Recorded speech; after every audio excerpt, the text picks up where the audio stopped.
Your Steve Jones Show podcast is loading now. The Steve Jones Show podcast is sponsored by Sunbury Motors, North 4th Street in Sunbury, and Sunbury Motors Kia, routes 11 and 15 in Hummel's Wharf.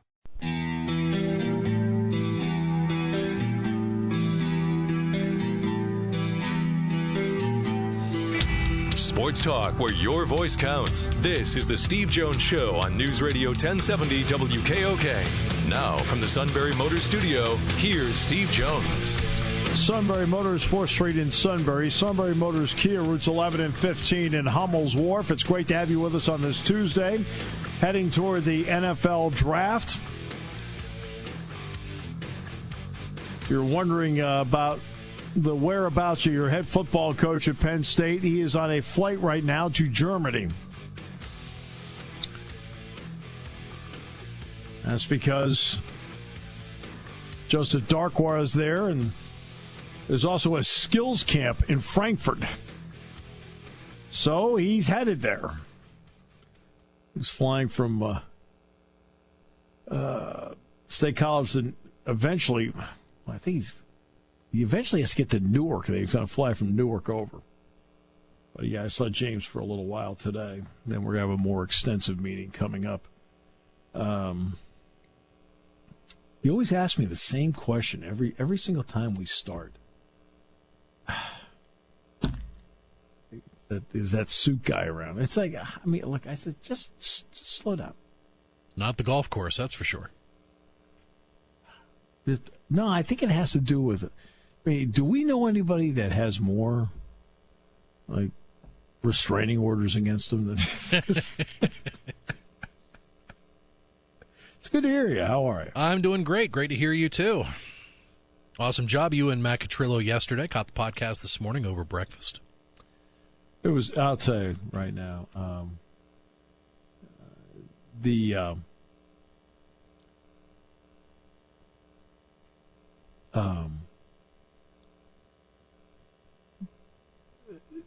yesterday, you should have heard how happy Matt was when I told him I thought he should be the next play-by-play guy at Shikellamy. I could tell. It was. I could tell. I mean, I just felt that. But I felt it set the tone for the whole show. His grin flowed through the speakers. We'll leave it at that. and the same could have been said for Roger. He goes, I feel like we have a solution. A solution is at hand. 2 weeks from today, we'll be at Penn's Tavern. 2 weeks from today. We have a beautiful day like today in 2 weeks. That's going to be fun. It would be great. Yeah. And we deserve it. Boy, the last time we were out at Penn's Tavern, out on the deck with Chris Wheeler, was as beautiful a day looking out over the creek as you could possibly ask for. It's gorgeous. River, creek, whatever. I guess it's a river. Which river is that? That is the Susquehanna. That's the Susquehanna River. Sure. Okay. Mm-hmm. Beautiful. Mm-hmm. Perfect. It's a big creek. And I remember looking out at the dock, and I think, wow, this is really, really beautiful. And Corey brought some pickles, and I thought that was really great. And the food that Tom and the gang had at Penn's Tavern was great. And then the mood got short-circuited when I heard, is there anything I could do for you? I said, oh, geez. Mood gone. Isn't there any digital media to sell somewhere, like out of town? Just thought I'd ask. Last I checked, that's a worldwide reach there. Absolutely. You know, it's interesting. In all seriousness, now all kidding aside, today I had to do a Learfield summit, and I mentioned James was there, and Carolyn Keeger was there. Virtually every coach was there. Cale wasn't there, but Russ Rose was there. I talked with him, Char Moret, Mark Pavlik, a lot of people. All the national championship trophies were there for wrestling. I pointed out that we're probably going to need a second table next year because they had all 8 of them there, which was that was really a great sight. They had all 8 national championship trophies on one table for wrestling. Really neat. And one of the areas they were talking about was social media, but then they said about the digital media reach they're trying to get right now. And I thought that was interesting, because it kind of fit in with what we talk about and actually do promote every single day. Somebody has to promote it. And, yeah, they were talking about that. How about Frank Clark gets dealt to the Kansas City Chiefs, and the Chiefs gave up a first-round pick, and they had already dealt a defensive end themselves, but they gave up, let's see, he already has a 5-year, $105.5 million deal. They gave up a first-round pick, 29th overall. The teams also will exchange third-round picks, and the Chiefs will also send the lower of their 2020 second-round picks to the Seahawks. So the Chiefs will not be picking in round one, but they got their first-round pick. They got better than a first-round pick. They got a guy that they knows how to play. They don't have to guess. And Frank Clark, it's a big trade today. Big trade in the NFL. Meanwhile, nobody knows what your team is going to do. I think that for the Eagles, let's start with the Eagles. Yesterday, I brought this up yesterday. I'll stay on that theme. I think the Eagles are in a spot where at 25, they can literally number 1 through 25. Who are our 25 top players? And when they get to their spot, they can then pick the best player available on the board. I think they're in that spot. The Steelers are in that spot. But the Steelers are also, I've been seeing a lot of Rock Ya-Sin from Temple. I'm not so sure about that pick. Really?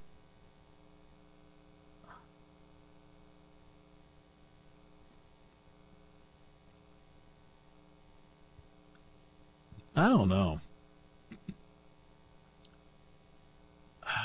Yeah, there's many ways they could go. They could go inside linebacker. They could go corner.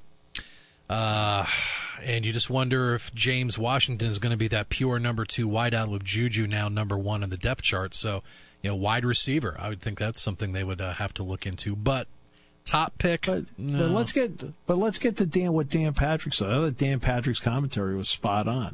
This is a very deep draft in areas that are not sexy for fans. Okay, defensive linemen, edge rushers, offensive linemen. That's where this draft is deep. This draft is not deep in skill position players.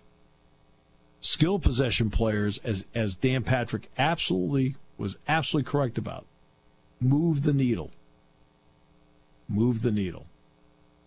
Yeah, and this goes to what we've talked about many times in the show. When we're talking about growing sports is never about defense. Never. This has nothing to do. I'll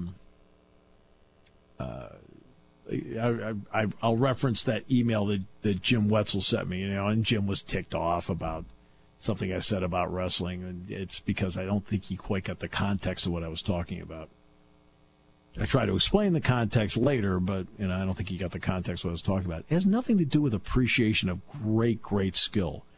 Great skill is always appreciated on this show. That's why I have always used the example of Tommy Armour III. About my brother and I going to the Greater Hartford Open, and Tommy Armour III hits the ball into the bush. Not below it, but into the bush. After examining the whole deal, he asks his caddy for a 4-iron. My brother and I were standing 10 feet away from this. Takes the 4-iron out of the bush, slices it around the corner, puts it 20 feet in the green, sinks the putt. Now, Tommy Armour III is not Tiger Woods. But, man, you have got to be good to do that. There's 7 billion people in the world, 160 have their tour card. There's 7 billion people in the world, 4,500 play in college basketball. There are 7 billion people in the world. How many wrestlers are there? There's 7 billion people in the world. How many Major League Baseball players or even minor league baseball players are there? Okay. So nobody has talked about, look, you listen to talk shows and people talk about the great skill of people. They're always like running down this, running down that, whatever. So you're trying to grow sports. And this is the part that I think Jim did not understand. Jim, you don't appreciate the subtleties, or it had nothing to do with appreciating subtleties, Jim. I'm trying to get more people to watch it, which now brings us back to this draft in the NFL. People will watch. Why? When there are far more offensive skill players in the draft. That isn't this draft.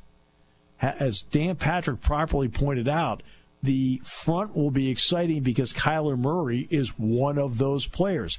Now, do you win because you draft Nick Bosa? Do you win because you draft Thomas? Do you win because you draft Quinnen Williams? Of course you do, but they aren't the sexy picks.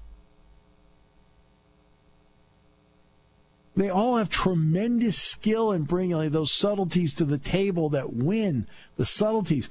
But the average casual fan does not care about subtleties. They want to see you score. They want excitement. Right? That's why in this draft, it's going to be interesting. It's on more live TV than everywhere now. ABC is going to join the party this year. ABC is going to actually join the party and televise the draft. Last year, you had Baker Mayfield 1, Saquon Barkley 2, Sam Darnold 3. You had 2 quarterbacks and a generational running back at the head of the draft. That's eyeballs. Wow, look at that Barkley guy. Wow, look at Baker Mayfield. Look at Darnold. This will be. And then Denzel Ward was picked 4, and everyone, okay, and they picked a guy, corner from Ohio State. Where are the other quarterbacks? Who's going to get Josh Allen? Who's going to get Lamar Jackson? And Dan Patrick's right. That's what moves the needle. That's why we're always talking big picture on this show about what moves the needle. It has zero to do with the incredible appreciation that we have for the great skill and subtleties of every single sport. It is how do you get people excited to watch that sport? I do not want people 18 to 34 getting excited about their video game. All right? And guess what? If the video game isn't going well, what do? They turn it off and they start over again.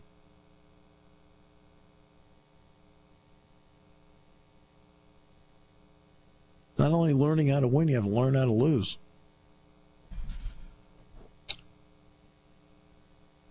The other night, ESPN2 had on a show about Madden. I was sitting there like, are you kidding me? Now, again, I'm old school. So I'm going to be the guy that's sitting here saying, "Jeez, I didn't grow up in that era. I don't want to sound like I'm the get off your lawn guy." But I'm thinking to myself, first of all, for them, it's easy to televise. But this is what you want to promote? But they also televise cornhole, too. Was that last summer down in Jacksonville? Wow. Now, the great skill goes across every single sport. There's tremendous skill in the subtleties of how to wrestle. There's tremendous skill in the subtleties of how to turn a double play. There's tremendous skill in how to run a center ice trap. There's tremendous skill in how to rotate a defense in basketball. There is tremendous skill in how you run a zone blitz. Casual fans want to see you score. They don't really care about the subtleties of how good, right? And when it comes to the draft, Kyler Murray, the Heisman Trophy winner. Hey, right away, you're watching. Hey, will the Cardinals take him? Then the next pick is Nick Bosa. Okay. And the next pick is Quinnen Williams. Okay. Then the next pick is Josh Allen. Okay. When's the next quarterback coming up? When's the next one? Who's the first wideout? Who's the first running back? It's not going to happen in this draft. Yet this will be a very productive draft for the football purist. The football purist is going to love this draft because there's going to be a lot of winning players that will help teams win in this draft. But they're also going to be at positions that most fans don't really notice when they're watching a game. Again, they want to see points. That's why every sport that we can think of has been adjusting their sports as often as they can to getting more points. The NBA, no more clutch and grab. College basketball, no more flopping. Football, right now we're going to see if you can get a penalty on pass interference by reviewing it. And they changed all the pass rules years ago to loosen it up because they want the ball, as Hank Strand would say, matriculating itself down the field. Center ice trap has restrictions now in hockey. Major League Baseball is trying to figure out how to get...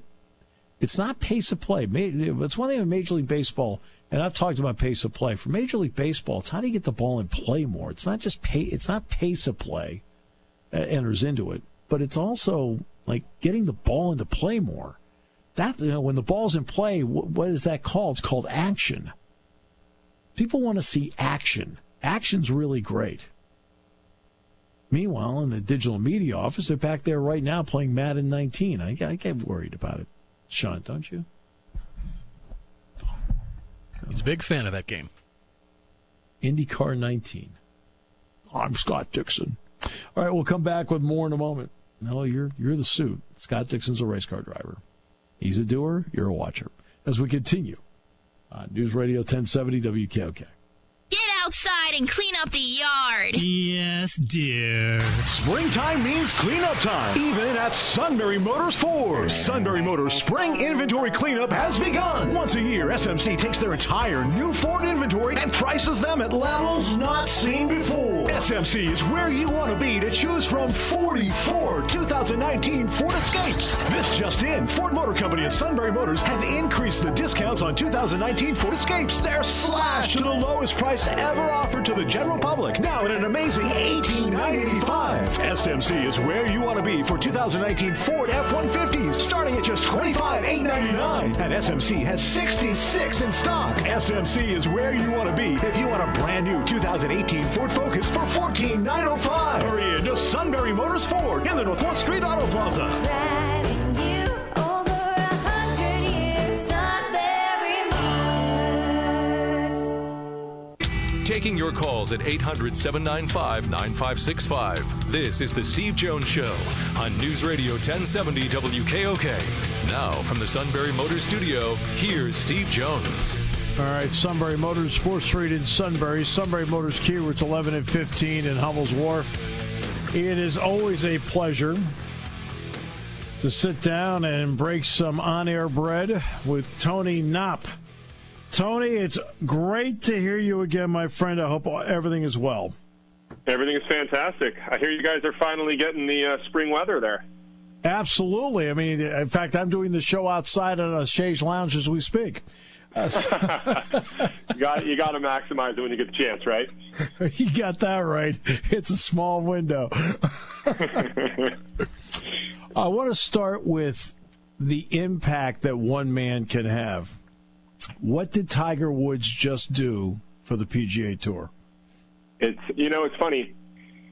When you talk to people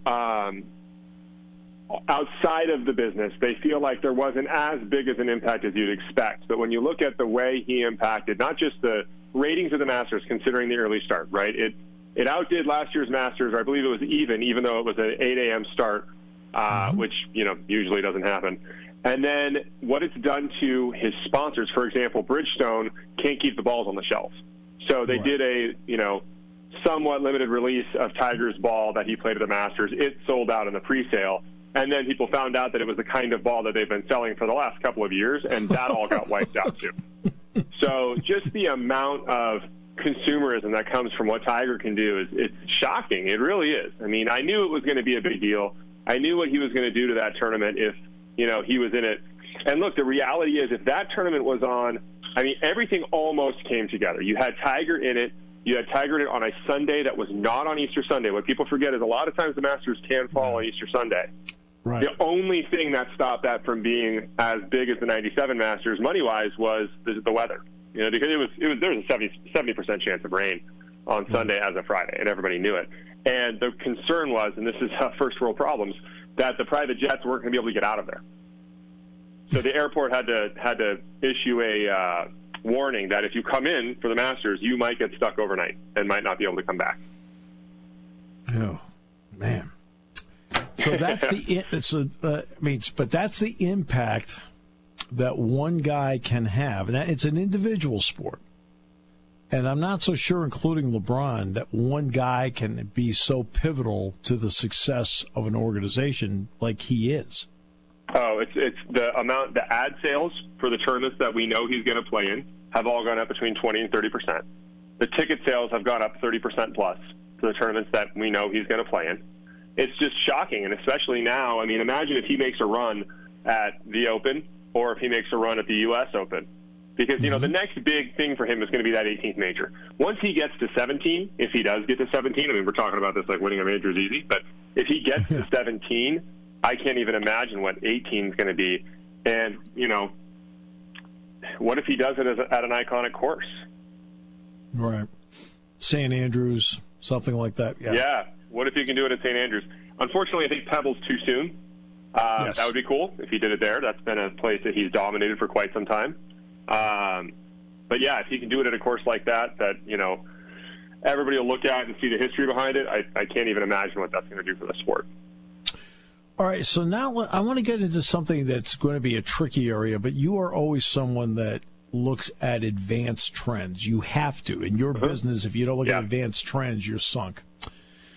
The Big Ten will be the first one, after being the last one in college football, to get its rights deal. They will be the first one in 2022. Mm-hmm. What is the difficulty on your end of predicting a market 3 years out of cable, over-the-air, digital, and what the landscape could even look like in 3 years? Well, so here's the problem. When you just don't understand what is going to happen in 3 years when it comes to the provider side. So what's happening right now is Sunday Ticket, for example. The NFL is out negotiating Sunday Ticket with other providers. And that's been a 25-year exclusive contract that they've had with AT&T. And it's gotten to a point now where they're starting to sling mud at each other. AT&T has come back and said, well, AT&T has come back and preemptively canceled or turned off the NFL Network from their DirecTV X offering and from one of their other offerings too. Basically, trying to send a signal to the NFL that if you break our exclusive agreement, then we're not going to carry even your linear channels.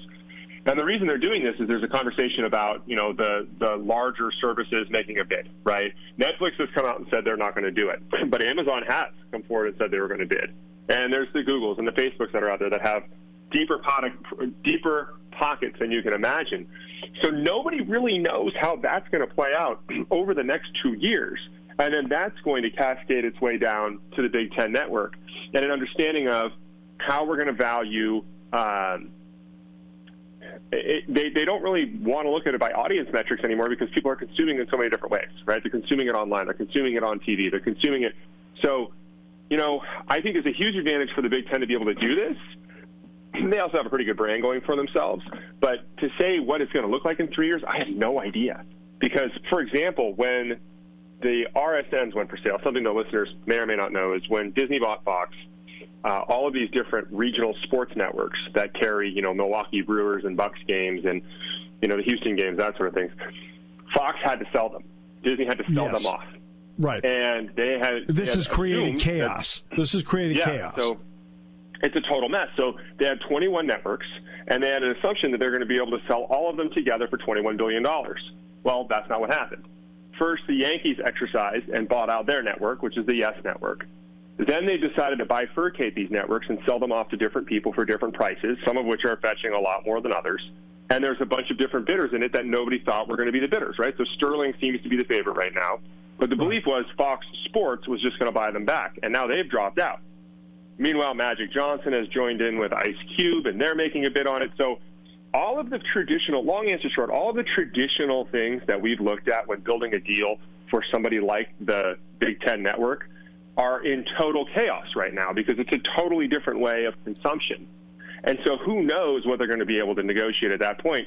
And it's going to be a really big testament to whoever's next because Jim Delaney is going to be gone. Right. And that's the big part. There, it's going to be a new negotiator. I mean, you're coming in, and that's a big deal. Yeah, and it is a big deal. And the SEC, is there a concern, though? Do corporate partners and people in the world of tickets, the SEC and the Big Ten, have really separated themselves financially from the other three? Significant. When it comes to their rights deals. Is that a concern or a plus? For the Big Ten, it's a huge plus. For everybody else, it's a huge negative. I mean, look, the reality is what we run into a lot, and I think it'll roll into something we'll talk about in a second, is there's this conversation about the way things always are. And I don't think people realize that it's never the way things always are. And so, you look at things like these rights deals and what's going to happen with the Big Ten, and you're looking at, traditionally the Pac-10's been a power conference along with these other ones. Well, that's out the window now because I don't think the common fan that doesn't pay attention to this every day, who obviously, if they did, would understand all of it the same way we all do, that the gigantic financial difference between the schools right now. I mean, in some cases, it's $35 million a year that's going to a Big Ten team that a Pac-10 or an ACC or a Big East, they're just not getting that money. And if you look at how much these athletic departments actually spend on their football teams, Clemson, who basically ran through everybody like a hot knife through butter last year, is right around $40 million. So you're funding the entire football program with the disbursement you're getting from your rights deal and from the conference because it's well run. Meanwhile, USC doesn't have that money. Right. They get it in another way, but it's such a significant difference that I think it's going to continue. I talk about this a lot. I think it's going to go the way of European soccer where you just have these superpower conferences. And right now, the Big Ten and the SEC are the superpower conferences. They pay the coaches more. They have better TV deals. They have a lot more coverage. And I think what people don't realize is they sit and they say, well, Urban Meyer makes X, whereas, Nick Saban makes Y, and big coach in the ACC makes Z. What you don't realize is that's not the gap. The gap is that the number 2 guys and the number 3 guys at Alabama and Ohio State are making 3, 4, 5, 6X what the number 2 and 3 guys are making at the other programs. And when you have 80 kids on a field, that's a significant differentiator. So when you're talking about a rights deal, you're going to want to carry the best league. That's just the way it is. So it's a huge advantage for the Big Ten. Huge. Now, I want to get back to the regional sports networks for a moment because this is a primary source, for the NHL. It's a primary source for Major League Baseball teams. College has it already. The ACC network's going to start in August. SEC network's going. Big Ten network's going. I don't want to bring up the Pac-12 network because we're trying to stay positive here. Tire fire. What a tire fire. It just gets worse every day. I know. You have to give it credit. I mean, it's a dumpster fire that festers. It's shocking how he still has a job, but I digress. We digress.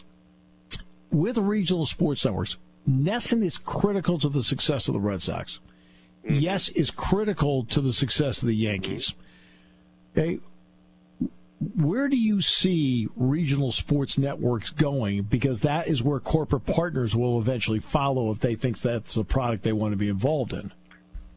Yeah, it's regional. That's the thing. It really enables because people will say, well, what's the difference between national and regional? And you really have to look at it when you're talking about the brands that are, activating around those teams. When you're talking about a regional sports network, you're talking about, I've got a bank that's been a really, really big deal in Florida, and I'd like to extend it to Georgia. Where am I going to spend my money, right? I'm not going to spend my money on teams and programs that are going to give me a whole bunch of ad space in Texas and North Carolina because I don't care, right? I want to be regional. And so there's a major business that's tied around these regional sports networks, and these regional sports networks are things that enable more content for the teams. It enables the teams to get more relevancy within their market, they get to touch the national network or the national market as well as the regional market. And what's happened with these RSNs is we've kind of iterated our way into how these work economically. Some have done better than others, right? Yes, which you mentioned earlier, the Yankees were really smart with Yes. When they invested into Yes and got involved in that network, they actually had in their clause the ability to buy out the rest of their ownership in that network should something like this happen. And that's what happened. Basically, once the RSNs were available for sale, the Yankees came back and said, hold on a second, we negotiated that if this happens and we don't get a say into who has control over the Yes network, we can buy the rest of it for, I forget the number, it was like $3.1 billion or something like that. And they went and did it. And so they've had a lot of success there. The problem is these things are not as easy as they sound to do. Like in Houston, for example, the Rockets and the Astros tried to build their own regional sports network, and it was a dumpster fire. They ended up suing each other. They were off the air for a year. It was a total mess. So that's why you hear about Major League Baseball saying maybe we'll bid on these, because we don't know who wants to buy them. And if a private equity fund buys them, which is, for the listeners, which is basically just a bunch of rich guys need their money to go somewhere, so they give it to this private equity fund who goes and invests in things and tries to get them returned. Those funds are driven by monetary returns and monetary returns alone. They do not care about building fan bases. They do not care about what happens in 10 years. They care about what happens in 3 to 5 years so I can get Steve his money back and then some. So that's why you see these RSNs all over the news, because it really holds a lot of people's destiny in their hands. And now it goes back to the problem of the regional sports network in your area, because the Dodgers this has been a dumpster fire where we're doing out west. They couldn't even get people to say, let's pick it up. We've got Vin Scully when Vin was still doing the games. No, for those who maybe haven't been out here in a little while, the Dodgers haven't been on television in 2.5 years. And they've been to the World Series twice. And local, if you do not have Time Warner Cable, you cannot watch Dodger games. There are a few that get through the blackout laws, and they play them on a local station called KCAL. I think it was like 11 games last year. And then when they made their big run at the end of the season 2 seasons ago, somehow they negotiated a deal where they showed the last 10 regular season games on, I don't remember, some local station. It might have been KCAL 9. So, no, basically, they kept waiting. Time Warner kept waiting for everybody else to blink, and the providers never blinked. They just basically said, look, if you want to carry Dodger games, we want you to pay us X. And, they said, no, we're not going to do that. We think it's too much money. We think you're overvaluing it with what's happening in the market. And look, this isn't just sports. It's happening across the board. I know Dish Network and HBO are having the same fight, and I don't think HBO has been on Dish Network for 5 months. So you're just seeing this consistent movement, and things are changing where people are trying to hold on and say, look, if we let go of this, we might be letting go of a lot of money. And that's why we go all the way back to the RSNs and their value, and we go back to the Big Ten Network and how you're going to value this in 3 years. Because who knows? I wouldn't be surprised if you see a deal happen way before that for the Big Ten Network.